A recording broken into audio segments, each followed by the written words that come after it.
Ang mabuting balita ng Panginoon, ayon kay San Marcos.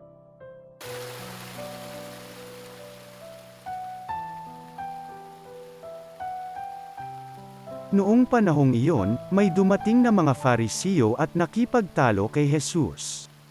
Ibig nilang masilo siya kaya hiningi nila na magpakita si Jesus ng isang tanda mula sa langit. Napabuntong hininga ng malalim si Jesus at ang wika, bakit naghahanap ng tanda ang lahing ito? Sinasabi ko sa inyo, hindi sila pagpapakitaan ng anumang tanda. Iniwan niya sila, at pagkasakay sa bangka ay tumawid sa ibayo. Ang mabuting balita ng Panginoon.